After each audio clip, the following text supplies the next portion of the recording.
Boa noite, galera. Estamos aqui com mais um episódio do 01 Sobreviventes e hoje com uma pessoa ilustríssima para nós, uma pessoa importantíssima que vocês vão saber brevemente, não é isso mesmo, Robinho? Verdade, verdade. Primeiramente, uma boa noite a todos vocês aí. Lembrando, desde já, agradecendo aí aos nossos patrocinadores aí, a empresa Nutrivida, né? Nutrivida, Melhor JVL. JVL aí, o melhor Nutrivida. açaí aí que Do vem país. diretamente Pará, do Pará para cá, pro Rio de Janeiro aí, ó. estado do Pará. Você aí que quiser Para fazer. todo o Brasil, na Pra verdade, todo né, o Brasil. Robinho? Você que quiser fazer seu pedido aí, faça, que o patrão ficou maluco. Ele falou que entrega até de carreta, família. A fábrica é imensa, A né, fábrica é Robinho? imensa. A fábrica é um. Rapaz, Qualquer dia que nós vamos luxo lá na aquilo, hein? fábrica lá, vou ficar um dia lá comendo açaí, meu irmão. Será que Pode dá para ter- conhecer em um dia? um dia não, uns 3 dias no mínimo. É muito grande aquilo lá, muito né? grande a Que fábrica luxo. lá. Lembrando também a Fusão, né? Materiais de Reforma, construção. Materiais de construção e decoração também. Eu passei lá agora Sim. ali na Praca lá tá. Materiais de construção, reforma e decoração. A Isso aí. senhorita aí que já quer decorar a casa aí pro final de ano, corre lá, pega o cartão do marido, pega a senha e vai gastar um pouquinho. Já tá perto já Coitado fim do ano marido, já, né, quando a meu? mulher faz isso, né? Tem também aí a nossa Auto Vivo, Alto Vivo Brasil. proteção veicular, que está conosco aí nos apoiando, e o AfroReg Audiovisual. Isso aí. Em breve, hein? Vai começar as pré-seleções aí para a próxima temporada aí de muitas séries que virão. Aproveita, faça a sua inscrição lá, mande o seu vídeo. Vai que você pode ser um coadjuvante lá, um ator lá na próxima temporada num filme lá, né, meu irmão? Muitos se tornaram, né, Robinho? Muitos se tornaram, graças Pessoas que a Deus. nunca atuaram, hoje estão aí, ó. Grandes Aí, atores. então, aí, bombando. Então vamos lá, vamos apresentar o nosso convidado de hoje. O nosso convidado de hoje, ele é um homem cuja qual Deus tem feito uma obra muito linda na vida dele. Um homem que Deus tem usado com poder e com tremor na palavra dele em presídios federais, né, Fábio? É, rapaz. Onde muitos pastores, às vezes, até Não querem conseguem. chegar lá, mas infelizmente a burocracia faz com que eles não consigam entrar ali nos presídios para levar a semente, a palavra do Senhor, aqueles homens ali que precisam ouvir a palavra de Deus, naquele quadradinho tão minúsculo, Deus. para poder ter uma oportunidade de mudar de vida. Hoje nós estamos aqui com o nosso pastor Hugo Munhoz, o pastor dos presídios federais. Boa noite, meu pastor. Boa noite, Robinho. Deus abençoe. Muito prazer em conhecer pessoalmente. Vocês estão famosos lá em São Paulo, hein? Interior de São Paulo. Uma boa noite de salvação ao Fábio. Deus abençoe. Estou muito feliz de estar aqui, né, nesta noite. Meu amigo Patrick, homem de Deus. Estou aqui primeiramente a Deus e através de vocês. Então, estou muito feliz de estar aqui nesta noite, dando uma entrevista, falando o que Deus fez na minha vida e o trabalho aí das penitenciárias federais e estaduais que eu tenho feito aí por todo o Brasil e também no Paraguai. Às vezes eu vou para lá fazer a obra de Deus lá. Ô, Muito benção. bom, muito bom. E é muito importante, né, pastor? Muito. Porque o Fábio, tanto o Fábio quanto o Alex, quanto o Patrick também tiraram Sim. uma pena, um tempo ali nos presídios Nos federais. presídios. E eles mesmos contam, até nos próprios testemunhos deles aí, as dificuldades que é dentro Que é dessas dentro do penitenciárias. presídio. Exatamente. Ali é um presídio, né, de segurança máxima. Ali o interno ele não tem direito de nada, né? Então ali para eles ali a palavra de Deus é muito importante, né? Eu comecei esse trabalho em 2018 através de cartas. Deus ele me revelou para começar a enviar cartas ao Presídio Federal. Comecei a enviar carta para o NEM da Rocinha, né? E através da vida dele eu fui alcançando outras pessoas. Comecei a fazer visitações no vidro, que eles pediram a minha visita, que Deus me usou muito pelas cartas. E depois Deus foi abrindo as portas para mim visitar outros internos também, porque a própria boca dele foi usada lá dentro para espalhando o meu nome. E outros internos pediam para mim estar evangelizando o meu endereço. E eu comecei a evangelizar e fui alcançando muita gente. Agora eu estou indo lá pessoalmente pregando para todos ali na quadra dos presídios de Porto Velho e também de Campo Grande. Amém. Maravilha, Amém. hein, irmão? Maravilha. Mas nós vamos chegar aí, pastor. Nós vamos chegar que tem maravilha, muita coisa para gente muita chegar até aí, né, coisa. Robinho? Maravilha, maravilha. Pastor Hugo, é um prazer muito grande receber o senhor aqui. Prazer. nos sentimos honradíssimos Sim. Verdade. pela pessoa que o senhor é e pelo trabalho que o senhor faz hoje, Sim. não só nos presídios federais, nos estaduais e hoje até presídios fora do Fora país. do país. E quantas almas o senhor conseguiu resgatar, né? Meu Deus, muitas almas. Ali naquele lugar, pessoas que, como nós, eu, Patrick, por exemplo, como outros que já, infelizmente, tentaram e consumaram, né? Sim. Essa coisa terrível que é o Sim. suicídio. Suicídio. E muitos pensam também até hoje nisso, porque nós enxergamos aquele local, pastor, um local que a gente, de dois sofrimentos que a gente pensa assim, não tem mais solução. Eu não tenho mais o que fazer da minha vida, eu não saio mais desse lugar, esse vou morrer lugar, aqui. é. Então, vou acabar com esse sofrimento, vou tirar minha vida logo. Pensa, Exato. primeira coisa que pensa, o inimigo soa, Sim. começa a soprar no nosso ouvido, entrar na nossa mente, É às vezes entra verdade. até no coração, né? Uma coisa terrível que, Terrível. na verdade, a gente vai acabar com o nosso sofrimento e vai aumentar ainda mais o da nossa família, né? Família, é verdade. E assim, onde Deus abre portas. Abre Deus é de abrir portas, não é de fechar. Deus abre porta onde não existe Né? porta. Onde não existe portas. E eu tive essa prova, pastor, porque eu sou prova viva disso, que minha pena de 50 e poucos anos, lá na Federal foi a zero. A E zero. eu saí pela Olha que porta da coisa. frente. Meu Deus. Né? Então, nem tudo está perdido. Nem tudo, Né? exatamente. Então, é se apegar a Deus ali, dobrar joelho, Sim. fazer propósito, que vai dar certo. Vai Uma dar hora certo. vai dar certo. Deus vai abrir essa porta Vai abrir a porta e tirar esses pensamentos malignos da cabeça. da mente deles, né? E esse trabalho que o senhor está fazendo, pastor Hugo, é muito importante Muito ali. importante. Porque, infelizmente, eu não sei por que pregam isso nas penitenciárias federais, que acham que só através da tortura psicológica, daquela coisa do grito, sabe? Sim. Daquelas coisas mesmo de sufocar o cara até É. o fim, que aquilo aí vai dar solução. Não vai. Não vai. Eles estão criando monstros ali Monstros. dessa forma, né? E o trabalho que o senhor está fazendo de levar a palavra de Deus, levar o carinho, levar a palavra de esperança, isso é muito importante. É importante. Muitas pessoas podem achar que não, que nada, tem que fazer isso mesmo, tem que jogar a chave fora, prender, Exatamente. massacrar, deixar passar fome. Não, estão criando monstros para amanhã Monstro. atacar a própria sociedade. Sim, com certeza. Mas se levar carinho, como o senhor está levando Sim. carinho, palavra de amor, O palavra amor. de Deus, as pessoas vão começar a pensar melhor nisso. É verdade. Né? É. Ver que aquilo ali não é daquela forma. Não é daquela forma. Né? Que, pô, eu vou mudar minha vida, vou mudar minha história, vou tentar ser útil à sociedade. É isso que está acontecendo. Está acontecendo, Sabe? É verdade. Isso é muito importante. Parabéns pelo seu trabalho, Amém. pastor. Obrigado, Fábio. Parabéns. Que Deus abençoe o senhor rico e abundantemente, que dê cada vez mais vida, mais força para o senhor poder continuar essa obra. Avançar e E continuar. que apareçam outros Hugo Munhoz por aí. Né? Glória a Deus, é verdade. Mas é isso, pastor. Vamos Vambora. espremer o homem, Robinho. Vamos conhecer um pouco primeiro, o conhecer a pastor história Hugo Munhoz, dele. conhecer a história do pastor Lá de Munhoz. trás, Lá de de trás. infância, É. pastor. Como é que foi sua infância com sua família? Onde morou, Onde onde morou? mora. De onde o senhor vem? Sim. Onde estudou? A gente Tá gosta, certo. o povo tá lá, nós gostamos. Nós somos curiosos pra caramba. E o público também gosta de Se vem do evangelho de berço, ou se vem do evangelho, com quantos anos, Eu né? entrei depois no Evangelho. Então, pois bem, eu sou lá da cidade de Mogi Guaçu, do interior de São Paulo, próximo ali da região de Campinas. Campinas. Né? Eu tive uma infância muito turbada. Né? A minha mãe com meu pai, eles tiveram um problema muito sério, né? no casamento deles. O casamento deles não estava legal na época. E por causa disso daí, não foi nem por causa de necessidade, né? Por causa de nada disso, não. Eu entrei pro mundo das drogas porque a minha mãe com meu pai estava passando por um problema muito difícil no casamento. O inimigo, ele afeta as famílias, né? Então, ele foi no casamento da minha mãe e do meu pai, eles se separando. Foi quando eu comecei a me envolver com drogas, né? Primeiramente com cigarro, depois com maconha. E a minha mãe era professora, né? A professora Cidinha Munhoz, hoje é missionária, também maravilha. vai comigo nos presídios hoje, Coisa linda. pregar a Oh, palavra de Deus. Deus, Ô, glória. E eu dei muito trabalho na escola, Fábio. Muito trabalho, Robinho. Eu era o garoto mais tribulado da sala de aula.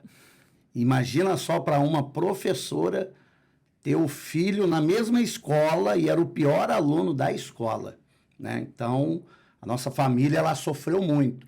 Então, eu entrei para o mundo das drogas devido a essa aprovação, né? Essa Quantos aprovação. anos o senhor tinha, pastor, quando começou Eu a se tinha, envolver com na droga? época, foi 1994. Eu acho que eu tinha uns 12, 13 anos. Eu já comecei ali bem cedo, né? Bem novinho, eu já comecei a fugir da escola, entendeu? Ir numa comunidade do lado lá que chamava Vila do Sapo. Ali a gente começou a fumar maconha, né? Depois eu conheci também a cocaína, né? Quando eu conheci a cocaína, que foi triste, porque tinha um traficante lá que hoje ele já não tá mais vivo, ele me apresentou a droga ali na época, né? E quando ele me apresentou a cocaína, ele veio, apresentou a cocaína, e eu gostei muito da cocaína. No outro dia eu voltei nessa comunidade para pedir a presença do jeito que ele tinha dado, e a resposta foi um tapa na minha cara. Agora você vai ter que roubar, você vai ter que ter o seu dinheiro para você poder comprar a droga. Aí ali já foi o começo, né, de eu me afundar no fundo do poço. Comecei a roubar bicicleta, pequenos furtos, né? E quando eu comecei a praticar roubos, aí vinham os elogios. Você está crescendo na criminalidade, está roubando, está pegando moral na comunidade. E aí eu comecei a me afundar, né? Comecei a me afundar, a roubar. Depois eu comecei a traficar também, para poder estar sustentando o vício da cocaína. Meu Deus. O senhor falou algo muito interessante. O primeiro dia, tudo foi flores. Tudo foi flores. Maravilha. Não, toma Fácil. aí, vambora, usa aí, vambora. Gostou, toma mais um pouco. A bandeja, né, pastor? É a bandeja. É a bandeja que nós vemos os jovens hoje aí. Exatamente. Tendo todos os dias aí. E quando ele pensa que a bandeja vai vir novamente, pelo E não contrário, vai. Já vem uma arma. Já Toma aí. vem Agora uma você arma. vai à sua luta Você vai ter que para fazer poder um manter corte. o seu vício. Verdade. Exatamente. Foi isso que aconteceu comigo. Aí eu comecei a roubar, assaltar. Eu lembro também que uma vez meu pai me colocou eu num posto de gasolina para estar trabalhando. Eu roubei o próprio posto.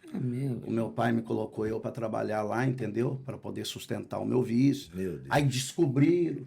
Imagina só a vergonha que o meu pai passou, né? Mas não me denunciaram devido que o meu pai era amigo, né? Sim, sim. Do dono do posto de gasolina. E aí eu fui me aprofundando na criminalidade, fazendo toda a minha família sofrer, né? Então passei por um bocado muito difícil, eu, minha mãe e meu pai. Meu Deus. Se você parar para analisar, ô pastor Fábio, o vício, cara, ele faz com que as pessoas façam cada loucura. Sim. Você vira e volta a ver o pessoal aí dependurado no poste, arrancando o fio, Exatamente. toma O fio, carga elétrica, é. sobe de novo para arrancar o fio, a Light já não aguenta Não mais. aguenta Tem mais. morrido, Robinho. Tem. Eu já vi alguns morrendo. Eu vi um outro dia de cabeça pra baixo.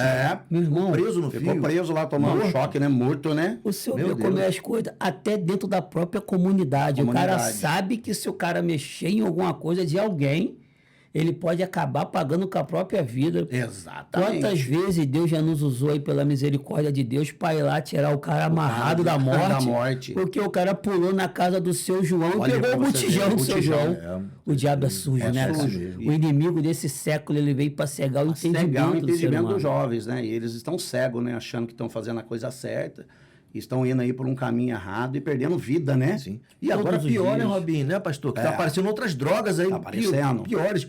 Tem aquela pedra, K9, maldita, né? agora tem o tal do K9. K9, eu nem sei como é que é isso. Um papelzinho que o pessoal Na época bota não tinha embaixo isso. da língua. Da Não, língua. isso já é antigo, né? É, já é Isso antigo. Mas estão cada dia mais fortes, cara. É. Misericórdia. O mal, ele tem investido, né? As trevas são prudentes, né, são cara? A prudentes. própria Bíblia diz que as trevas são eles são Os organizados. filhos das trevas são São prudentes. prudentes, exatamente. Rapaz, se não tivesse o povo de Deus para orar e Pra interceder orar. por esse povo, para ir lá onde Ir lá. Deus envia. Essa madrugada Deus me deu um sonho de Sim. um amigo meu que ainda está no tráfico. E ele estava muito procurado há um tempo atrás. E Deus falou, vai lá. Vai lá. E tem que ir, tem que Tem que ir, obedecer, tem né? que obedecer. Porque o que Deus me mostrou que acontecia com ele, eu tenho que ir lá falar com ele. Não Olha tem aí pra onde pra você correr. ver. Como ele vai entender, Sim. aí já não é comigo. Já Vou não lá é. deixar o recado que foi mandado entregar esse recado a ele, né, meu irmão?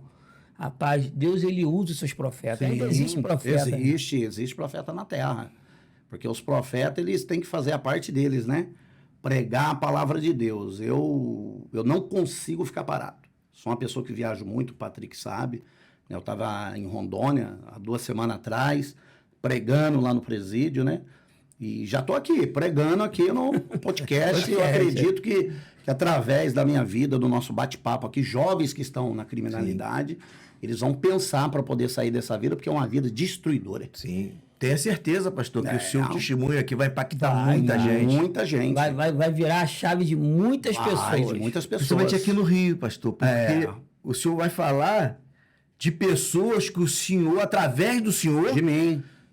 o senhor trouxe para Jesus. Para Jesus, exatamente. Então, porque tem gente aqui no Rio que não sabe disso que ainda. não sabe disso ainda. É um mistério, daqui a pouco vocês vão saber. Vamos contar. Depois do posto de gasolina. E aí, pastor, muita gente vai ficar surpreendido com isso. Falar, caramba, eu não sabia disso. Tal. Exatamente. E vão também mudar de ideia. Mudar de ideia. Vão se reconciliar com Jesus, eu tenho certeza. A partir do posto? Vamos depois do posto. Vamos no posto. Aí o senhor cometeu aquele ato. Cometi aquele ato. Pensado lá. Todo dia eu ali trabalhando no posto, tirava um pouquinho. Entendeu? Botava no bolso e corria para a comunidade e ia usar a droga. Aí acabaram descobrindo que eu estava roubando, avisaram meu pai, vamos ter que mandar ele embora. Aí me tiraram de lá, meu pai me deu uma prensa e, irmão, foi para pior. Aí eu comecei mesmo para a comunidade, se envolver. Eu saía de manhã, às vezes ficava 2, 3 dias na rua sem aparecer em casa, cheirando, dormindo no meio do mato, dormindo na casa de amigos. Um abismo chamando o outro. Um abismo chamando o outro. Aí depois você vai conhecendo também a prostituição, que é uma coisa terrível, né? Aí veio a prostituição também, né? E fui cada vez mais aprofundando no mundo do crime, sem solução nenhuma. Clínica não dava jeito, entendeu? Tentaram me ajudar de tudo quanto é forma, né? Para mim sair, né? Mas, enfim, eu fui cada vez aprofundando mais, até entrar aí pro mundo do tráfico aí. Envolvi também com tráfico internacional de drogas. É mesmo? Quantos anos você tinha? Eu fiquei... Quando eu envolvi com você fala com o tráfico... Quando entrou de cabeça. Quando eu entrei de cabeça mesmo, foi de 12 a 13 anos. Como é que foi sua vida, pastor? Como era... O que o senhor fazia, por exemplo, nessa situação, quando o senhor começou a se envolver, saiu do posto, se envolveu com o tráfico nessa favela? Como é que foi? O que o senhor fazia lá? As coisas que o senhor... Quando eu saí desse trabalho que eu fui para lá, eu já era conhecido lá como usuário, né? E uma pessoa que assaltava ali. Então, como as pessoas começaram a me elogiar, porque o mal elogia, para fazer o ego seu, né? O ego inflar, né? O ego inflar. Não, você é o cara tal, você vai ser um cara que vai ter nome no crime. E aquilo, quanto mais eu ouvia aquilo, eu ficava mais incentivado. Foi quando eu tive a proposta de começar a vender papelotes, né, de cocaína. Aí eles me davam uma quantia, eu vendia, pagava o traficante, usava a minha parte, às vezes ficava devendo até um pouco para o traficante, porque a cocaína é uma coisa louca, você começa a cheirar uma coisa incontrolável. Aí eu comecei a crescer no meio deles ali. Mas chegou um período também que depois eu tive boca de fumo, abri boca de fumo lá, chamada de lojinha ou biqueira. Lojinha. Daí eu já não estava mais nessa comunidade da Vila do Sapo. Eu já estava no Fantinato. Eu abri uma lojinha na frente da casa da minha mãe. Casa da minha mãe aqui, e do lado aqui era um bar que eu abria, montei a lojinha ali. E eu me lembro que naquela época, a cocaína ainda ela não era tão conhecida, né? E eu comecei a trazer a cocaína de um distrito, do Martinho Prado, e comecei a vender ali rapidamente. Muitos jovens viciou, e virou uma loucura, meu irmão. Eu vendia muita droga ali. Quando começou a andar mesmo a lojinha, conquistei carro, moto, conquistei nome, né, na comunidade. E eu que tomava conta de tudo, não deixava as pessoas a roubar ali, né? Então eu comecei a ficar muito conhecido e crescer. Comecei a mandar droga para dentro de presídio, entendeu? De sexta-feira na porta da minha casa, as mulheres iam tudo lá para buscar as drogas para levar dentro dos presídios lá do estado de São Paulo.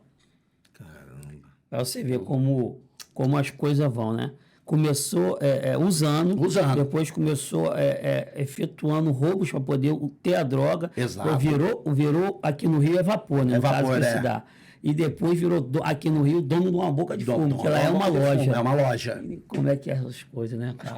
Crescendo de uma forma tão rápida, não é? Rápida, muito rápida. Caramba. Muito rápido. Eu fui crescendo na comunidade, foi tendo as coisas. Quanto mais você vai ganhando dinheiro, você compra uma coisa, né? Aí tem também o que prende o jovem no tráfico, são as mulheres. A prostituição. A prostituição. Porque o traficante ele tem várias namoradas. E aquilo lá para ele é como um troféu. troféu. Sim. É uma sensação de poder. Eu prego muito isso nos presídios, que a pessoa ela precisa se libertar da sensação do poder que está na mente.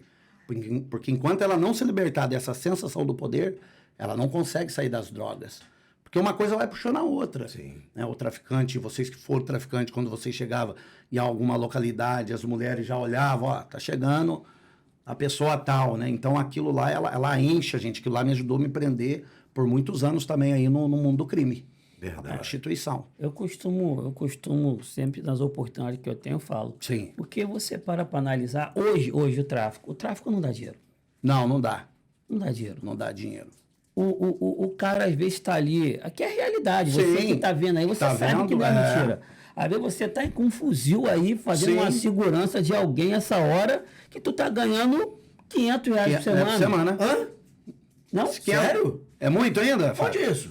R$500 tá muito? A última vez que me falaram era mais ou menos isso. Uma vez um soldado me falou que era 300. Ó, É.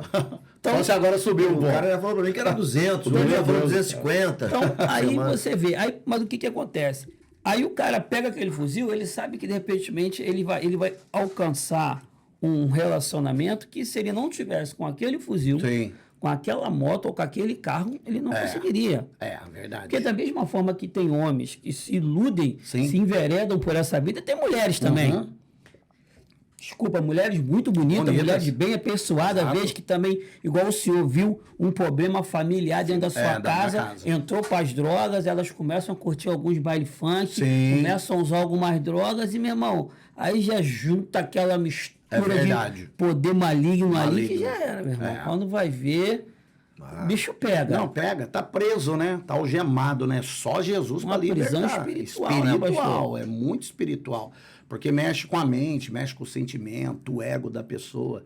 Por que muitos jovens não querem largar o crime hoje? Por causa do ego. Meu irmão, Ah, do ego, e verdade. quantas famílias não se destroem por causa das drogas? Das drogas. E quantas famílias também não se destruíram porque a mãe falou, filha, não vai. Não vai. Foi. E às vezes o cara, por não aceitar uma separação, Sim. tirou a vida da garota. Tirou a vida da garota, exatamente. Complicado, né? cara? complicado. Isso é uma loucura O hoje. inimigo né? deve Tem pensar. muita gente, tanto Ó, menina nos morrendo, presídios né? do estado de São Paulo tem muito jovem preso que matou a namorada.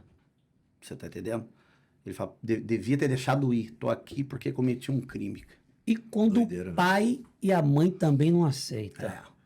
Que quer prender a menina e a menina sai de casa, junta com umas 2, 3 amigas, Exatamente. aluga um quadradinho, um cantinho, É. e quando vai ver, entra pro mundo da prostituição. Exatamente. Às vezes a pessoa julga o motivo da pessoa ter entrado pro mundo da prostituição. É. Mas muitas das vezes é o ego. Não vou voltar para casa. Sim. Eu não vou pedir desculpa. Desculpa. Eu não vou assumir o meu erro. É E verdade. passa até dificuldade, né? Passa. É o que a gente fala sempre pro jovem aqui. Ei, deixe o orgulho de lado. E entenda que seu pai e sua mãe sempre vão estar de portas abertas aguardando o seu retorno. É verdade. É igual o filho pródigo. né? É, igual o filho pródigo. O pai tava lá O pai esperando, tá né? lá aguardando. Depois que ele torrou tudo, ele voltou. Voltou, ele se arrependeu, Se né? arrependeu. Reconheceu que errou, pecou contra o céu, pecou contra Exatamente. Deus e seu pai É. e voltou. E voltou. Volte enquanto é tempo. É verdade. Tem que Enquanto voltar. a vida é a esperança, é né, a esperança, pastor com Gomes? certeza. A pessoa tem que se arrepender, né? Sim. Se arrepender do mal mesmo que ela está fazendo para ela, né? Aceitar Cristo na vida para Deus poder libertar mesmo. Porque no meu caso mesmo, só foi Jesus Cristo. Não tinha outra solução para mim se não fosse reconhecer que eu precisava de Cristo. Temos que reconhecer. Temos que reconhecer. E reconhecer que somos dependentes dele, né? Dele, todo o tempo. E porque ele me dava livramento desde lá de trás, né? Que eu estava no mundo errado e quando eu entendi que Cristo era na minha vida, que eu tomei uma decisão, uma vergonha na minha cara, porque a gente tem que tomar vergonha na cara também, meu irmão. Sim. Isso daí eu sempre falo dentro dos presídios, né? O que vão pensar de mim se eu entregar minha vida para Cristo? Então eu tive que tomar uma posição, perseverar, criar vergonha na minha cara, entreguei a vida para Cristo e Cristo Renunciar a fez, tudo, né? renunciar tudo. É o primeiro passo, né? E Deus me mudou da água pro vinho. Né? Tem hora que até eu falo pra minha esposa, meu Deus, hein? Só Deus. Como é que pode ter hora que a minha esposa olha pra mim e fala, rapaz, mas tu é crente mesmo, hein, meu irmão? Porque o maior elogio que eu posso receber é da minha esposa, porque eu tô com ela todo dia. O homem tem que dar testemunho dentro de casa, na família, então ela fala.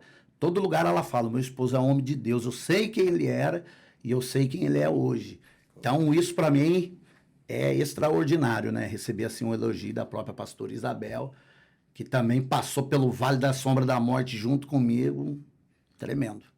Verdade, né, pastor? Mas, pastor, vamos lá. Aí o senhor tava com essa loja lá, essa lojinha, e só crescendo, cada vez mais para as coisas ilícitas, né? Sim. E aí, pastor? Muitas já conhecido até dentro do sistema, a rapaziada mandando alô, manda um negócio aí, manda um dinheiro, dá uma força e tal, aquela coisa toda. E aí, pastor, como é que foi daí para frente? Então, como eu fiquei muito conhecido, apesar de eu ter sido traficante 20 anos lá em Mogi Guaçu, eu nunca fiquei preso, eu nunca fui preso. Ah, o senhor nunca foi preso? Nunca fui preso. A polícia sempre, quando dava bote na minha casa, onde estavam as minhas coisas, sempre dava bote no dia errado, não conseguia achar droga, nada. Me algemaram, me botaram no camburão, levaram para a delegacia várias vezes, você tá com várias denúncias. Se a gente voltar aqui de novo, a gente uma hora vamos forjar, porque é muita denúncia. Imagina só uma pessoa ter denúncia de 300 ligações na semana, entendeu? De vizinho, por causa de barulho, né? Toda hora chamando na minha casa. Quando eu não estava no bar, na loja, eu estava em casa. Então, era uma pessoa muito denunciada ali, mas eles vinham, me pegavam e levavam para a delegacia. Mas eu fiquei muito conhecido dentro do sistema penitenciário, né? Por causa da comunidade que eu morava ali, muitas pessoas que dali ia presa. Depois eu entregava droga na mão das esposas dessas pessoas do crime para poder levar dentro do presídio. Então, era uma pessoa muito conhecida dentro do sistema penitenciário lá do estado de São Paulo. Aí depois veio a mais ganância, entendeu? Quero mais. Quero mais. Vou avançar, um upgrade, dá um upgrade. Quando veio, apareceu um pessoal de fora, lá no meu bairro, uns caras bem vestidos, mudaram numa casa. E eles começaram a frequentar um baile que tinha lá. Eles tudo bem vestido, né, relógio bom, roupa boa. E começaram a se aproximar e de vez em quando eles compravam ali uma droga minha para usar. Mas na verdade aquele pessoal ali era tudo traficante de uma cidade de Penápolis, né, que é já quase na divisa do Mato Grosso. Eles vieram de lá para cá para se instalar em Mogi Guaçu. Só que eles aliciavam pessoas e mandavam para Guarulhos, para essas pessoas transportar droga para Espanha. Para Espanha. E eu comecei a envolver com eles. Um dia um chegou em mim e falou: ó, Hugo, a gente mexe com tráfico internacional de drogas e a gente quer fazer um convite para ti. Para você ir primeiro levar a droga, você vai para a Espanha levar a droga dentro do teu estômago, aí depois nós vamos dar um cargo para você aqui na cidade para você estar aliciando os jovens a estar levando as drogas para lá, para você ter uma participação grande de lucro em cima. Aí eu estava nessa época, eu estava passando por um processo meio doloroso, porque, igual o Robinho falou, você não ganha dinheiro. Você ganha, mas daqui a pouco você perde, você tem que pagar. E eu estava passando por uma situação difícil financeira. Foi quando eu envolvi com esse pessoal aí. Eles me levaram para Guarulhos, eu engoli 1 quilo de cocaína pura. Meu Deus. Dentro do meu estômago. Sabe aqueles isqueiro Bic grandão? A cápsula é aquele tamanho. Ela contém de 10 a 13 a 15 gramas. E eu engoli 1 quilo e saí de São Paulo e fui para Madrid com 1 quilo de cocaína dentro do meu estômago para poder transportar essa droga para lá. Um perigo que se estoura uma capa. Não, já era. Tá uma morto. vez eu vi uma reportagem, eu acho que foi um nigeriano. Eu vi também. Sim, morrendo. Na estrada. Meu irmão, que loucura. Acho que ele vinha vindo, acho que da Bolívia para São Paulo, ele morreu. Ele no ônibus, passando mal. Cápsula. Aí eu, né, ganhei um dinheiro bom. Aí fiz outras viagens também. Fui para Nova Zelândia, país de... Lá é perpétua, né?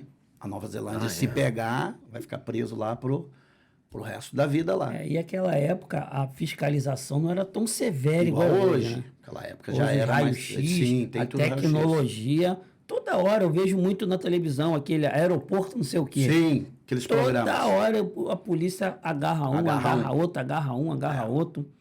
E hoje a polícia é mais treinada também, né? O problema da pessoa quando vai levar é que ela não consegue responder aonde vai ficar, o dia que comprou passagem, eles caem nisso. Você pode prestar atenção. Sim. E eu olhava na passagem. Quanto tempo vai ficar? Bate e volta? Entendeu? Então eu respondia tudo certinho. Polícia Federal, da segunda vez que eu fui, eles me pegaram, me deram uma pressão. Eu respondi tudo certinho, com a barriga cheia, eles me devolveram o passaporte, eu entrei no avião e fui embora, irmão. E pensando comigo, bando de otário, quebrei vocês, estou indo. Uma dessas, quando eu estava na Federal, pastor, estava na época em Campo Grande, eu vim no Rio responder um O processo. processo. E aí tinha um angolano preso lá. Preso lá. Lá no aeroporto de Guarulhos. De Guarulhos, não. Congonhas? Congonhas. Congonhas. Foi Congonhas. Nós viemos por Congonhas. Campo Grande era Congonhas a rota. A rota. Aí, sabe, aí eu escutando os policiais falando e tal, como é que foi, descobriram. Desconfiaram dele e tal, Dele. pegaram 1 litro de Coca-Cola, bebe. Ele não. Bebe, não. Não queria tomar. Então, vambora. Aí levaram pro hospital. Ia pro Não, lá, porque se tomar coca, ela já... ele passava mal com a Coca-Cola. É, com a Coca-Cola. passaria mal, ele ia botar pra fora. Rapaz, é Caramba, muito perigoso. eu perigoso. fiquei surpreendido. Eu falei, caramba. E eu tava do lado dele, né? A gente estava na carceragem e tal. Aí eles falando como é que proceder, como é que desconfiaram e tal. Bebe 1 litro de Coca-Cola aqui, não vou beber. Aí falei, caramba, rapaz. Aí tava lá numa vasilha lá. Meu Deus do céu. Deram medicamento pra ele expelir, né? Expelir. Rapaz, É uma coisa caramba, horrível, né? É suicida, né? Suicida. É algo até. É uma coisa que a gente pode até pontuar no seguinte fato seguinte.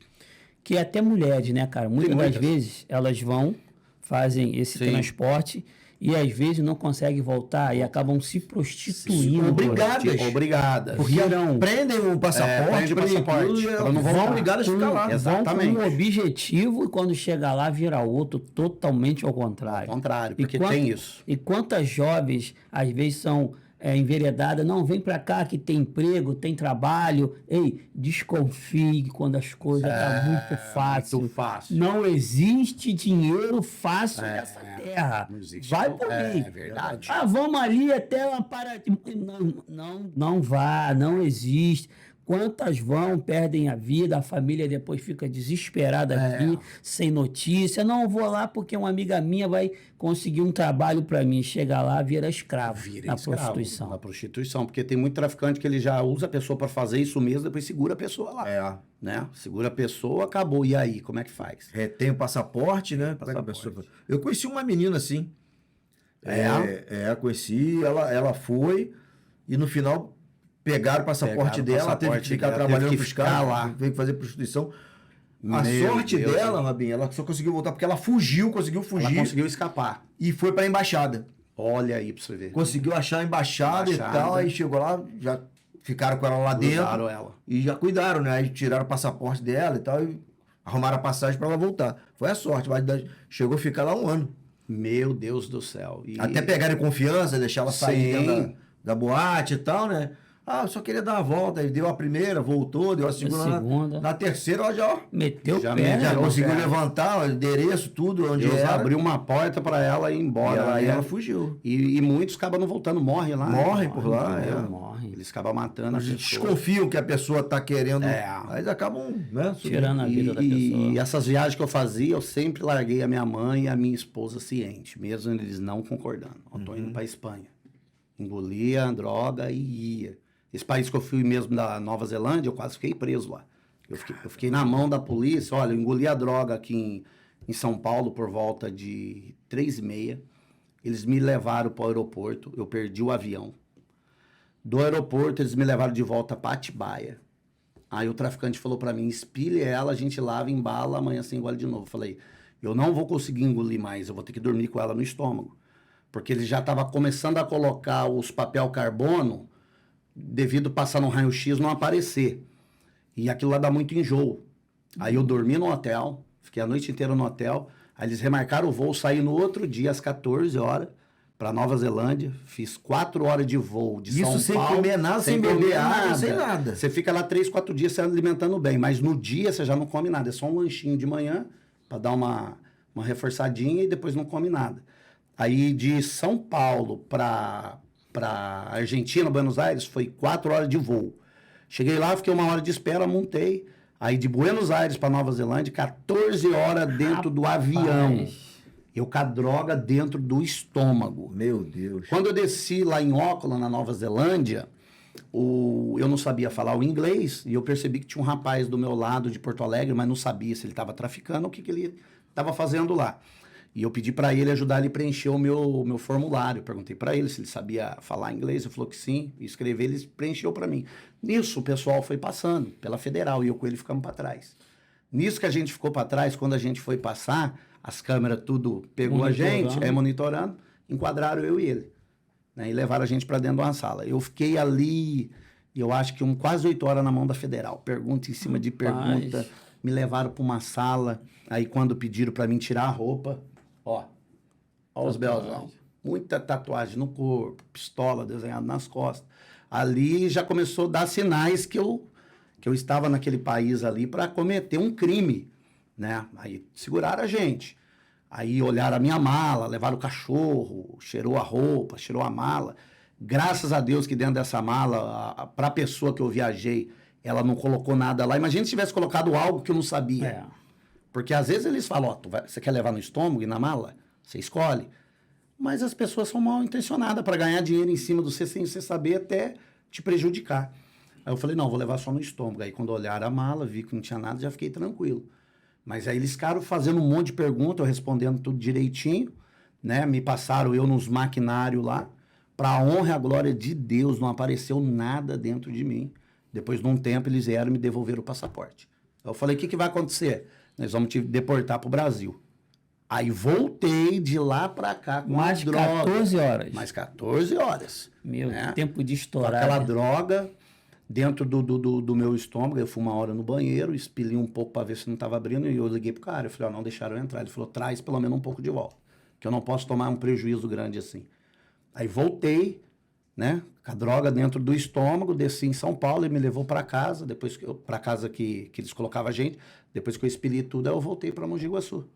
Né? Agora, e lá na Nova Zelândia, quando eu estava dentro da sala, na mão da Polícia Federal, o Espírito Santo fez eu lembrar de quando os crentes iam na boca de fumo.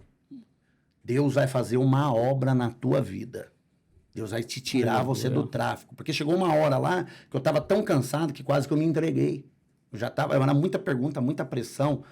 Chegou uma hora, eu falei, eu vou falar logo que eu tô com essa droga, acabar com isso. Até logo. Com medo de negócio estourar. Estourar também e morrer. O Espírito Santo falou, fica quieto. Eu sou o Deus que levava aqueles crentes na boca de fumo para dizer que ia tirar você de lá e você vai pregar a minha palavra. Você não vai andar de avião levando droga, você vai andar de avião levando a minha palavra. Entendeu? Aí eu já lembro de Pedro, quando Pedro estava preso dentro da prisão. Herodes ia matar ele, né? Ia decapitar ele, ia matar ele. Mas a Bíblia fala que ele descansou no Senhor. Ele descansou do Senhor e a igreja orava. E ele foi liberto daquela prisão. E do mesmo jeito que ele foi liberto daquela prisão, ele não morreu, Deus me libertou lá da Nova Zelândia, da prisão perpétua, me trouxe eu de volta. Prometi para Deus que eu ia para a presença dele um dia. E você acha que eu me converti naquela época? Não. Voltei aí para a Espanha. Voltou a cometer a praticar o mesmo crime, levando droga para lá, até chegar 2013. 2013, Deus permitiu perder tudo. Perdi loja, fiquei viciado demais. Tive que vender carro, um monte de garoto me devendo. Na época eu falei para minha esposa, eu vou botar todo mundo no prazo, vou mandar descer o sarrafo, não quero nem saber, eu quero meu dinheiro. Só que aí Deus começou a quebrantar meu coração, Robinho. Eu fui cobrar um jovem uma vez, é forte isso. E eu tava doido para pegar esse jovem. E quando eu cheguei na casa dele para cobrar ele, saiu a mãe dele no portão. Ela saiu com uns gurizinhos, tudo pequenininho. E quando ela olhou para mim, ela falou assim, Hugo louco, faz nada pro meu filho não, por favor. Quanto que ele te deve? Falei, ele deve 3 mil reais para mim. Não era um dinheiro alto, mas era um dinheiro que já cobria alguma coisa. Ela pegou, ela queria me dar o cartão do Bolsa Família para pagar a dívida do filho. Todo mês eu ia lá e sacava até quitar o dinheiro. Se eu quisesse botar até juro em cima, ela falou que podia colocar, que eu podia ficar com o cartão, mas que não era para mim cometer nada com o filho dela. Aquilo foi um tapa na minha cara, cortou o coração quando eu olhei aquelas crianças, eu olhei aquela senhora ali, eu olhei para ela, eu falei assim, quero teu cartão não, pode ficar com teu cartão aí, vou fazer nada pro teu filho não. Montei e fui embora. Passou uns tempos, entreguei minha vida para Jesus. Eu estava devendo para um traficante por nome de Bolívar, apelido de Bolívar. E quando eu aceitei a Jesus, eu falei, meu Deus, como que eu vou fazer para pagar esse rapaz agora? Aí falar que eu fui pra igreja pra esconder atrás da Bíblia por causa da dívida. Tô vindo eu de bicicleta, quando eu olhei no posto de gasolina, quem tá no posto de gasolina? Bolívar. O Bolívar. Quando eu vi, ele fez assim, Hugo, vem aqui. Eu falei, dei ruim. É agora. Vou tomar logo um piau dele aqui. Vai me esculachar na frente de todo mundo. Ele falou, tô sabendo que tu foi pra igreja, aceitou Jesus. Eu falei, agora ele vai cobrar. Tu aceitou Jesus, mas tem que me pagar, hein? Ele falou assim, parabéns. Eu preciso criar vergonha na minha cara e voltar pra igreja que eu sou afastado. Olha aí. Olha. Ora por mim lá, Hugo. Ora por mim. Eu tô todo arrepiado só de lembrar. Mistério, hein, pastor? Ore por mim lá pra mim poder voltar pra Cristo, que eu preciso voltar pra Cristo. Ele falou, esquece. Tu não me deve nada. Vai em paz, meu irmão. Vai servir a Cristo. Vai fazer a obra de Deus. Na hora Deus me lembrou. Lembra a dívida que você perdoou? Se você tivesse quebrado ele no pau, tu ia tomar um pau aqui hoje. Mas como você perdoou lá, eu fiz ele te perdoar aqui. E foi outras dívidas que eu devia, que não tinha como eu pagar.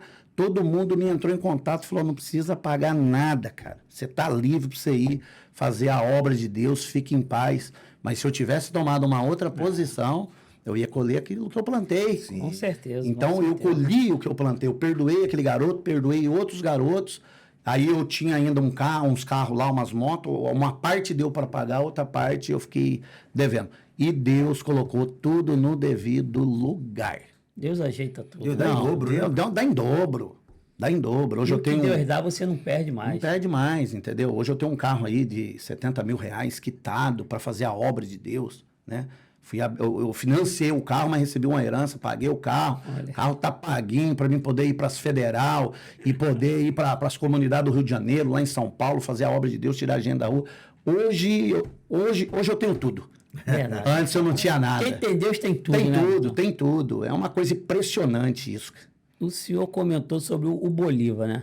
Existem muitos Bolívar aí afastados. do Muito Evangelho, afastado, tem muito. Mas que Pessoas que estão lá, mas são tementes, né? A Deus, né? E tem aquela vontade de entregar sua vida para Jesus, parar de praticar essa vida, mas algo espiritual os prende. Sim. Né? A gente sabe que a nossa luta não é contra a carne, nem contra o sangue, mas contra principados e potestades. E nós vemos que, irmão, tudo é possível. Tudo é possível. Ao que crer. É o que crer. E a renúncia, né, pastor? É a renúncia. DDD, decisão, Sim, decisão. decide destino. Essa é boa. O nosso boa. irmão ilustríssimo Fábio Leão. Meu Deus. DDD. Então você hoje faça uma reflexão aí da sua vida após esse episódio. Entra no teu quarto, conversa com Deus, toma uma decisão, porque o ano daqui a pouco já passamos da metade dele. Daqui a pouco chega o final dele e foi o que me falaram uma vez. Robson, reflita o que você quer da sua vida daqui a 10 anos. Aí eu no tráfico eu falei, daqui 10 anos eu vou estar morto. Ou então daqui 10 anos eu vou estar preso. Mas falaram assim, mas daqui 10 anos você pode estar mudado. Criando seus filhos. Aí eu falei, será? Cara, confia, pô. Confia. Tu já confiou em tantas coisas? Tantas coisas, né? Com certeza. A vida a gente confiava na nossa arma. Na arma. Que ela não falharia e ela falhou. Às vezes num amigo, né? Entendeu? Confiava num carro que ia te chegar em algum lugar, o carro quebrou no meio do caminho. No meio do caminho. Uns confiam em carros, outros confiam em cavalos, outros confiam no Senhor dos Exércitos. E eu acredito que Deus também, ele quebrou tudo isso daí contra a minha vida, porque eu não corri assim para a igreja para se livrar de dívida e de nada. E o que eu entendi, que eu estava sofrendo, entendeu? Eu estava sofrendo, a minha esposa estava sofrendo. Ela falou, não te aguento mais, cara. Porque mesmo eu sendo traficante, presta atenção, a minha esposa, ela ia apanhar tomate no interior de São Paulo. Porque minha esposa sempre foi trabalhadeira. Ela não era assim, de ficar assim, em casa parada. Sim. Você trafica, tudo bem, mas eu gosto de trabalhar. Sempre ela fazia uma faxina, sempre ela ia apanhar um tomate, né? Porque lá pro interior de São Paulo tem muito negócio de roça, né? Tem. Então ela gostava muito de ir na roça, apanhar tomate. Uma vez eu planejei de assaltar até o patrão dela, é mole, meu irmão? Uma coisa dessa, vê quanto que tem lá da sacoleta que nós vamos lá roubar. Não, tu tá maluco, deixa esse negócio pra lá. Então eu fui num convite do meu cunhado, né? Ele fez um convite para mim, eu já estava desesperado, estava passando por uma situação muito difícil. Eu fui num culto num domingo, né? E no final do culto, o pastor me revelou lá dentro do culto, lá eu entreguei minha vida para Jesus numa oração. Fui liberto do tráfico, fui liberto da prostituição, de tudo. Jesus uma liberta, ó. oração. Eu ia perguntar isso agora a ele, Robinho. Uma oração. Como é que decorreu sua conversão? Como que o senhor sentiu aquela coisa gostosa? Eu vou me entregar a Jesus agora e tal. Como é que foi, pastor? oração. Fala pra gente. Deus, ele tirou tudo que eu tinha, fiquei numa situação difícil. Fiquei 4 dias bebendo, meu cunhado me chamou para ir na igreja. No primeiro domingo eu fui, só que no primeiro domingo eu fui meio na intenção de lubridiar ela. Fui neste culto, participei, quando eu voltei do culto para casa dela com a bicicleta dela, que eu fui entregar a bicicleta para ela na casa da mãe dela, ela olhou para mim e falou assim, não vem querer dar de crente não, porque eu não acredito que você muda não. E quando ela me deu essa palavra, aquilo fez mexer com a minha mente. Quando ela me deu essa palavra dura. Bem, igual uma flecha. Foi igual uma flecha. Eu falei, meu Deus, que situação que eu tô. Nem minha esposa confia, Nem minha acredita mais esposa em me mim. confia mais. Que ponto chegou o Que relacionamento? ponto chegou o relacionamento. Quando eu saí da casa da minha sogra, falei assim, Senhor Jesus, se o Senhor tem uma obra mesmo na minha vida, aquele povo que o Senhor levava lá na loja para falar comigo, muda a minha história. Domingo eu vou voltar nessa igreja, o Senhor muda a minha história. Decisão. Fui, passou, demorou muito para passar a semana. E quando chegou o domingo... Semana mais longa. Mais longa, não chegava o domingo. Chegou o domingo, meu cunhado encostou lá, o meu cunhado pegou, falou assim... O meu cunhado, aliás, ele foi fazer uma correria na Bolívia, ele voltando com a droga dentro do estômago, prenderam ele. É mesmo. Ele foi preso, ele tinha ido buscar para nós, tá? Ele foi preso e eles converteu na cadeia. Aí depois ele começou a me evangelizar. Aí eu dei trabalho para ele, eu falava para ele, o que aconteceu, rapaz? Tá escondendo atrás da Bíblia agora aí, mas judiei do meu cunhado. Aí a gente voltou no outro domingo para a igreja. Aí eu cheguei decidido. O pastor pregou tudo, eu sentindo já um negócio diferente. E eu doidinho para ele falar aquela palavra. Quem quer entregar a tua vida para Jesus hoje? É muito importante. Essa palavra é muito importante. É muito importante o apelo. Ele terminou o culto, deu as bênçãos apostólicas e não fez o apelo. Que isso, meu Deus. O diabo sussurrou no meu ouvido. Não tem jeito. Nem Deus te quer. Aí eu falei pro meu cunhado assim, domingo passado que eu não queria, ele chamou. Hoje que eu quero, ele não chamou. Aí meu cunhado falou, não, te levo lá no altar, ele vai orar. Eu falei, não quero não. Vambora. Eu me lembro, o povo saindo da igreja, já indo embora, ele deu as bênçãos, o povo indo embora, o pastor voltou, catou o microfone. Para! Todo mundo! Todo mundo volta para dentro da igreja. Aí eu fiquei olhando, paramos, nem imaginava que era comigo. Tem um homem aqui dentro. Você estava aí no penúltimo banco, você estava tremendo, você estava pedindo, chama eu logo aqui na frente, quem quer aceitar Jesus? Cadê você? Vem logo, rapaz. Vem logo, rapaz, porque hoje Deus te arranca das trevas, como arrancou, aleluia, muitos homens da Bíblia para ser pregador do Evangelho de Cristo. Deus vai te usar poderosamente para mudar a vida de pessoas. Cadê você? Eu lembro que eu fui descer numa igreja grande, Assembleia de Deus, Ministério de Madureira, mais de 2.000 pessoas dentro da igreja. Eu escutava barulho de corrente. Arrastar. Eu escutava barulho de corrente arrastar, corrente quebrar, se partindo. E eu fui chegando lá na frente, eu tremia. Eu tremia assim, ó. O meu dente batia, parecia que eu tava com frio. Comecei a tremer, só que eu não caí manifestado. Só que aquele mal que tava em mim tava saindo. Aí eu caí de joelho assim, ó. Quando eu caí de joelho assim, eles começaram a orar para mim, começaram a falar em línguas. O culto voltou, Fábio. O culto voltou, as bênçãos já tinham sido dadas. Todo mundo falando em línguas, aquela presença de Deus. Aí eu comecei a escutar tipo um barulho muito forte.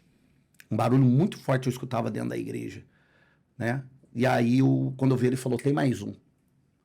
Venha. Quando eu vi descer um rapaz barbudo, esse rapaz barbudo chegou tudo sujo do meu lado, se ajoelhou, abraçou comigo. Aí eu levantei, deu um abraço no pastor Gessé, ele me abraçou. Foi o abraço mais gostoso da minha vida. E aí eu não queria soltar mais ele. Ele me soltava, eu grudava nele. Ele me soltava, eu grudava nele.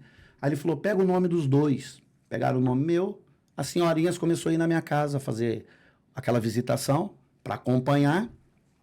Depois de um mês, eu tô na igreja. Na segunda semana, a minha sogra não tirava nada para ninguém em loja, não emprestava o nome dela. Eu falei, Isabel, pede para sua mãe comprar um terno para mim, que eu quero ir de terno na igreja, todo bonitinho e tal. Aí pediu, minha sogra liberou, coloquei o terno para ir nos cultos. Comecei aí. Nos cultos, bem bonitinho tudo. Passou um mês, eu chego no bebedor d'água. Quando eu vi, chegou um rapaz, barbinha feitinha, bem bonitinho. Ele me abraçou e falou assim, rapaz, ganhador de almas. Eu não entendia muito o que era aquilo, né? Eu falei, rapaz, tudo bem? Ele falou assim, tá lembrado de mim, não? Eu falei, não. Ele falou, sou o barbudo sujo que aceitou a Jesus contigo há um mês atrás.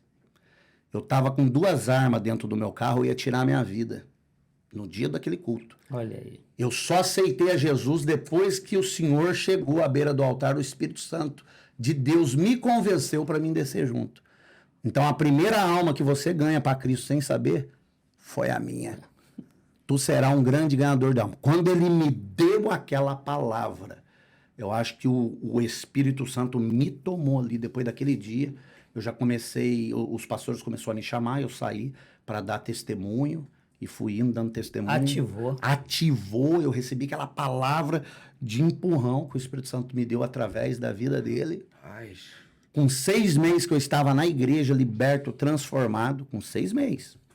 Eu já estava no meio de mais de 100 pastores em cima do altar.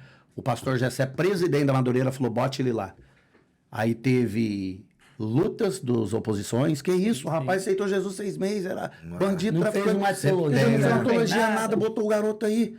E rapidamente eu comecei a fazer a obra. Mas voltando no dia que eu aceitei a Jesus, quando eu voltei para casa da minha sogra, que eu voltei muito alegre, diferente, eu nem abri a boca para falar com a minha esposa, Deus falou por mim. Leve, né, pastor? Quando eu botei a bicicleta, pastor Patrick, que eu fui deixar a bicicleta para voltar para minha casa, ela falou, para. Olhei para ela. Você voltou diferente. É o brilho. Você voltou diferente. Vai lá na casa da tua mãe, busca as coisas e volta pra cá. Eu falei, vou buscar roupa, nada, já vou dormir por aqui hoje mesmo. Vai que ela muda de ideia. Já fiquei ali e Deus bradou na minha vida, meu irmão, na vida minha, da minha esposa, porque minha esposa, ela era afastada do evangelho. E minha esposa não bebia, minha esposa não usava droga. E quando ela me conheceu, ela fundou junto. Fundou junto, entendeu? E eu depois acabei levando ela de volta para a igreja através da minha conversão, coluna. E Deus... Aí depois a minha mãe era espírita, entendeu? Minha mãe era espírita, minha mãe ela fazia caravanas para ir na Baixada Santista, em trabalhos lá de festa de Iemanjá, tudo. E a minha mãe depois se converteu através do que Deus fez na minha vida. E olha pra você ver, Fábio e Robinho. Minha mãe falava assim, se tu cair na cadeia, eu não vou te visitar lá não, tá? Eu sei que ela ia, mas ela falava, acho que pra botar um certo medo em mim. Né? Ela falava, eu não vou lá não. E eu falo, mãe, a senhora não foi me visitar na cadeia, mas agora tá visitando todo esse povo aí, ó, transformada, liberta. Agora entra eu, a minha mãe e a minha esposa, nós 3 juntos faz a obra dentro dos presídios estadual, e a minha esposa tá indo comigo lá em Campo Grande. Olha aí. Que benção, hein? Tá indo comigo em Campo Grande, a minha esposa. A humildade da minha esposa é coisa tremenda e muito importante ali no presídio, porque eu recebo a carta deles, eles falando assim, pastor Hugo, com todo carinho e respeito, dá um abraço bem gostoso aí na tua esposa e agradece ela, tá bom? Por ela dividir o Senhor com a gente. Irmão, tem palavra que vale mais que ouro e prata, Verdade. sabe? Então eu vou lá para levar a benção com a minha família. E por acaba fim, sendo abençoado. eu sou abençoado pelas cartas que eu recebo, o amor, o carinho que eles têm por mim lá. Sou apaixonado por almas. Poxa, que obra missionária, hein? Linda. Poxa. Pastor, e o senhor começou a fazer esse trabalho, quando o senhor começou a ingressar, além do trabalho que o senhor já fazia, nas ruas e tal, nos presídios, como começou isso? Foi rápido. Aí tem um mistério muito grande também para mim entrar no trabalho do presídio. Quando eu era bandido, eu tinha desejo de estar na cadeia. Mas eu não entendia aquele desejo. Porque quando a polícia vinha me prender, eu saía pulando muro, eu fugia, não queria estar preso. Quem quer estar preso? Ninguém, né? Ninguém. E eu sonhava com grades amarela, grade cinza, grade azul. Eu sonhava com aquelas grades. E eu tinha um desejo forte de estar junto com os presos. Depois de um ano que eu estava já na Assembleia de Deus de Madureira, com um ano que eu estava lá, eu fui consagrado a diácono. Foi uma polêmica muito grande, mas o pastor falou, vou consagrar a diácono. Nisso que ele me consagrou a diácono, eu estava um dia no monte orando. E o Espírito Santo falou assim para mim, pega o teu carro, vai lá na Fundação Casa. Fundação Casa é a FEBEM, do estado de São Paulo. Vai lá na Fundação Casa lá que eu vou botar você lá dentro para fazer a minha obra. Quando eu cheguei na Fundação Casa, eu apertei a campainha. Quando eu apertei a campainha, eu atenderam o interfone. Quem é? Eu falei, é o diácono da Assembleia de Deus Madureira, o Hugo, e eu quero falar com o diretor da unidade. Destravou o portão. Entra. Falei, meu Deus, tá fácil demais isso. Entrei, fechei. Segue até a segunda guarita. Quando eu cheguei na segunda guarita, pediram meu documento. Coloquei meu documento, eles analisaram, perguntaram o que eu queria. Falei, não, quero abrir um trabalho da igreja. Aí, quando eu vi, eu estava sentado num banco, me trouxeram água, me trouxeram café e falaram para mim, aguarda aí, que já que a gente volta. Foram lá, conversaram com o diretor, tem um rapaz aí querendo falar contigo. Aí voltaram e falou, o diretor já vai te receber. Quando eu sentei numa mesa igual essa, eu comecei a dar meu testemunho pro diretor. Foi coisa de 5 minutos, o diretor ficou em pranto na mesa, chorando. Eu contando o que Deus tinha feito na minha vida. Aí ele pegou e falou assim, traz a documentação da igreja, porque a gente vai aprovar para o senhor fazer o trabalho. Só que quando eu estou saindo, ele veio atrás de mim. Ele falou, faz o seguinte, eu senti de você vir quarta-feira fazer um culto aqui. Eu vou assinar um ofício e vou te liberar para você entrar. Depois você manda o documento da igreja. Aí arrumei uma caixinha, voltei, fiz aquele culto tremendo, maravilhoso. Quando eu vi aqueles jovens, tudo tarracado na grade, chorando. E eu coloquei o louvor do escudo. Não há ferrolho, nem porta que se fechem diante da tua voz. Robinho. É forte. Os meninos tudo tarracados chorando, Fabinho. Chorando. O Espírito Santo de Deus falou para mim, lembra do desejo que tu tinha no teu coração de estar com os presos? Lembra das visões no sonho? Quando eu olhei aquelas grades amarelas, irmão, da Fundação Casa, comecei a lembrar do sonho. Ele falou, eu te levantei e vai começar por aqui. E vou te levar em todos os presídios do Brasil e do mundo. Vou te levar para vários cantos. Irmão, aí o diretor falou, não, tranquilo, ó, vou aprovar rapidinho. Você começa. Aí comecei a fazer Fundação Casa. Aí de Fundação Casa comecei a ir para presídio estadual. Comecei a ficar muito conhecido no estado de São Paulo. Aí em 2018 veio a revelação das cartas para mandar para a Penitenciária Federal. Só que... Eu não aguento isso. Eu não aguento. Só que... Ai, meu Deus Não, do céu. vai tem a próxima parte agora. Vem aí, já te vamos colar uma na outra aí e vamos emendar logo tudo de uma vez. Caramba, Meu Deus. Mas aí Tô sentindo Deus aqui.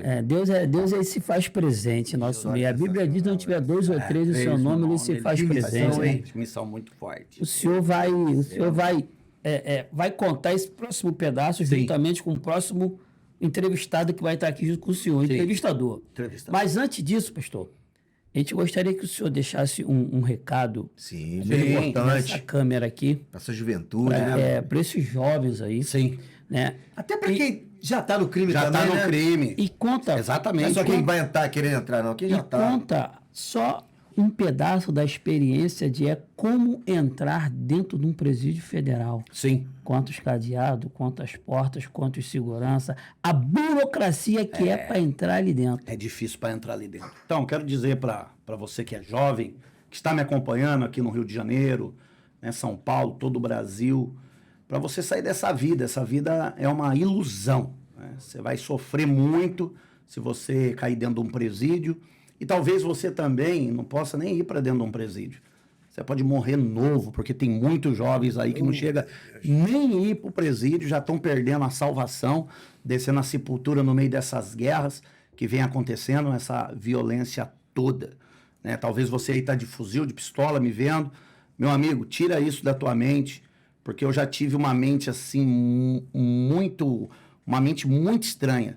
Porque eu já tive assim, eu já me inspirei em bandidos de nome. Você tá entendendo? Não preciso nem citar nome, eu já me inspirei muito. E talvez você aí tá se inspirando, né, nessas pessoas que estão em um presídio federal. Irmão, deixa eu te falar uma coisa. Se você cair num presídio federal, ali aonde o filho chora e a mãe não vê. vê. Verdadeiramente. Verdadeiramente, né? Você passou por lá, né, Fábio? Passei. Por lá é um lugar triste, não tem televisão, não tem rádio, não tem aquela comidinha boa da família, da mamãe, da esposa.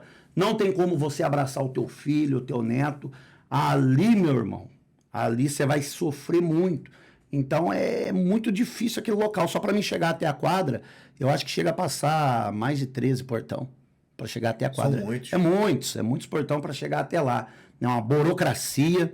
Para mim entrar em Campo Grande, quando eu visitava no vidro, depois que cortaram eu no vidro, que pediram para mim ir para a quadra, demorou 3 anos para aprovar.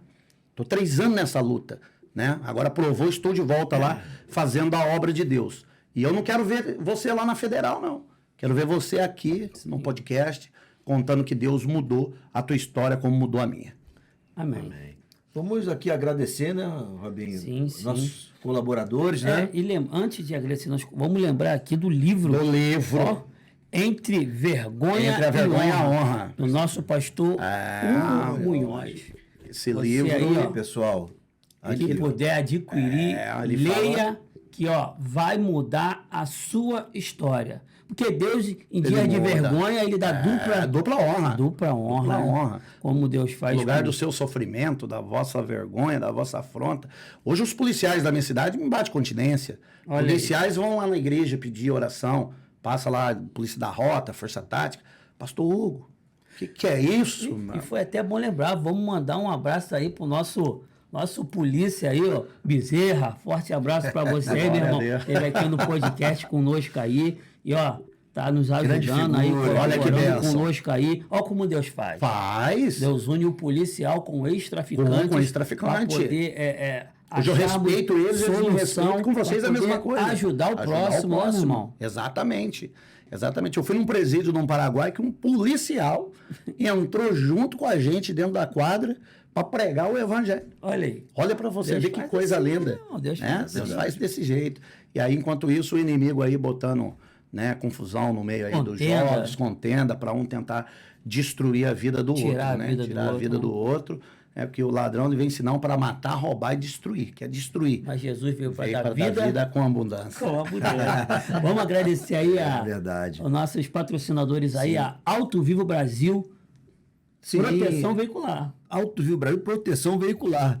Carros, moto E caminhões a a dois eixos, tá, galera? Tem o Afro-Reg Audiovisual, Afro audiovisual. Muito obrigado pela JBL. força. JBL da Nutrivida. distribuidor. O melhor açaí Açaí do Brasil. do Vamos botar Brasil, logo do Brasil, Aproveita claro. também. O açaí é top. para todo o Brasil. E a Flusão Materiais de Construção. E decoração. Sim, decoração. É, Se tem precisar, decoração também. chega lá. Avenida Ayrton Senna e na Rio das Pedras.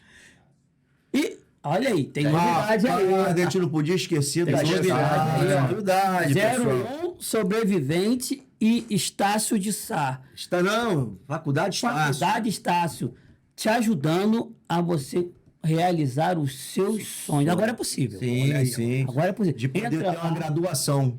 Entra lá no Instagram do 01 Sobrevivente, que você vai ver lá ó, os cursos e preço até com 70%, 80% de desconto. É, sim, sim. Para você aí poder Um sonho de mais de R$1.000 por 200 e pouco para reais. você realizar o seu sonho. Em breve vamos estar fazendo ações sociais aí, junto com a universidade aí, Estácio de Sá, na sua comunidade, levando até a você o ensino, Estácio, ajudando a educar, não é isso? Ajudando a educar, com certeza. E o 01 também, É, ajudando o 01 a educar, né?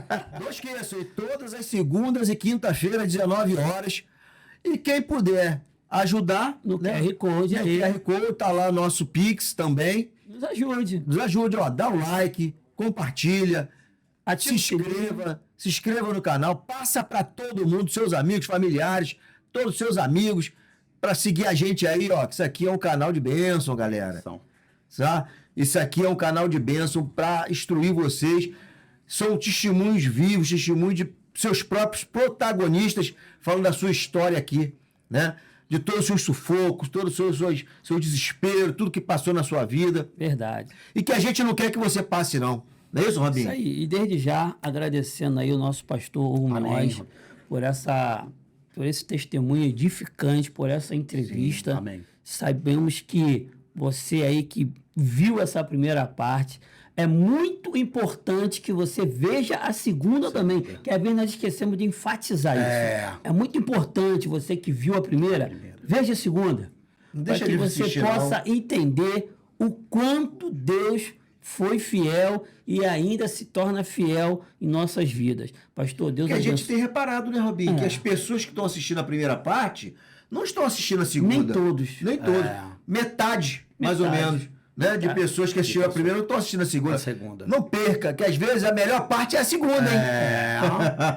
Né? Não perca, Onde você vai galera. entender como foi a virada da chave. O melhor vinho, lá na Bíblia, de João capítulo Sim. 2, né? É. Naquele casamento, não foi o primeiro. Não foi o Foi primeiro, no foi o final. segundo, É. Então, o teu milagre está na segunda parte. É verdade. Corre pra ela. E um abraço para todos os nossos seguidores e a galera do chat, ó. Forte Valeu, abraço. galera. Um abraço a todos. Sabe por quê, pastor? Nós somos os Sobreviventes.